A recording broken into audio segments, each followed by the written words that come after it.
Major speech last night by the Foreign Minister, Marise Payne. It was delivered at the ANU. With me for his thoughts on that and the other issues of the day, Liberal MP Andrew Hastie, who's also the chair of the powerful Parliamentary Joint Committee on Intelligence and Security.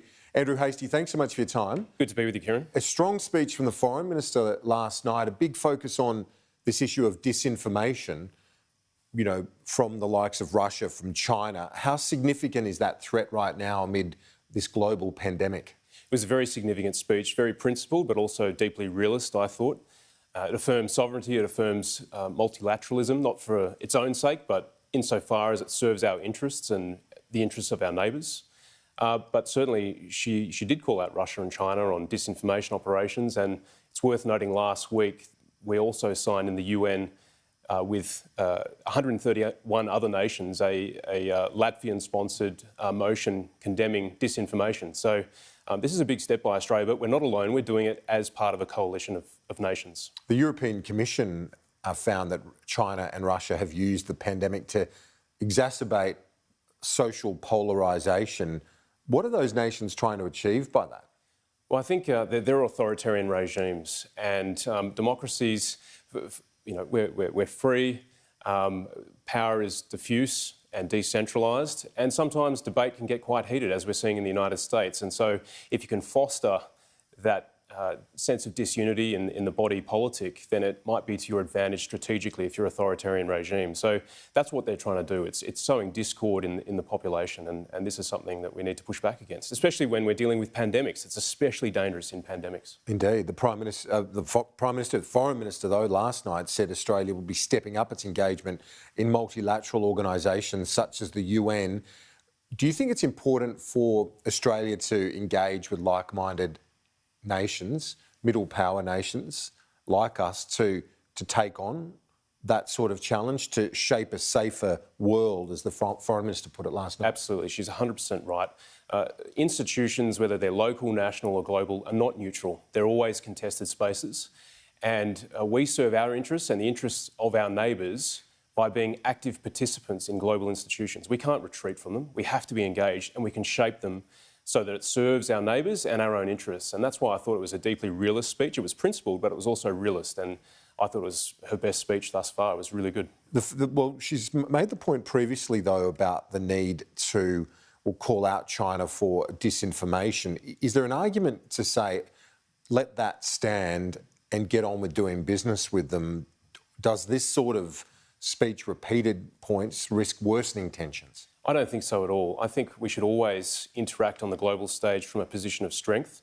And in the same way that we all have boundaries in our personal lives, we also have boundaries as nation states. And so we need to set boundaries. If we're going to have healthy relationships, honest and open relationships, we need partners to know that there are boundaries. And so calling out disinformation, I think, is a really important boundary to put in place. And is this the sort of speech, this message that you're hoping to achieve as well? I read recently that you and Kimberley Kitching have joined an Inter-parliamentary alliance on the issue of China. Marco Rubio in the United States is part of the US representation. Is this the sort of aim that you're trying to achieve, just to be upfront, honest? That's right. Is that where you're heading? Upfront and honest. Speak for those who can't speak for themselves. For example, the protesters in Hong Kong, the Uyghurs in Xinjiang province in China. But also it's not just a bipartisan, Democrats, Republican, Labor, Tory or, Liberal Labor here.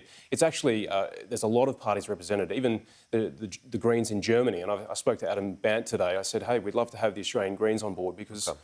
these are the sorts of things that we need to unite around, because if we want to protect Australian democracy, we need to preserve the institutions that make it happen. A couple of elements in relation to this right now. Calm Gillespie is sentenced to death. He's the Australian actor and speaker.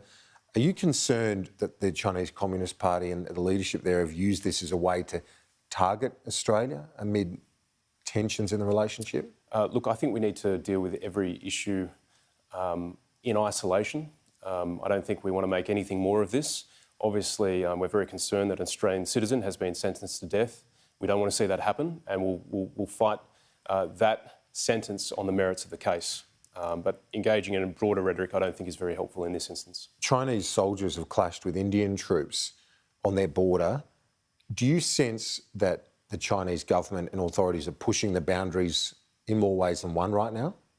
I think under the cover of the pandemic, certainly the Chinese Communist Party is looking to leverage as much of the instability and uncertainty for their own strategic advantage. And so we can't rule that out.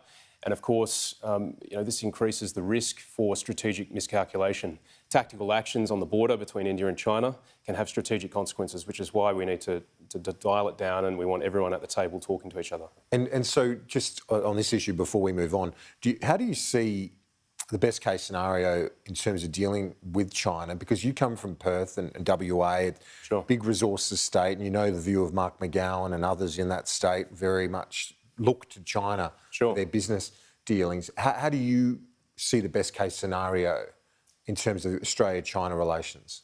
Well, I think I come back to my position and that of the governments, which is we'll never compromise on our values and we'll always do things from a position of strength. And I think in terms of liberal democracies around the world, we are leading in establishing clear boundaries. We've done it with 5G. We've introduced espionage and foreign interference legislation. We've toughened up FIRB. And the Foreign Minister gave a great speech last night. So we continue business as usual. We want to trade. We always have been a trading nation, but always from strength and in our interest and according to our values.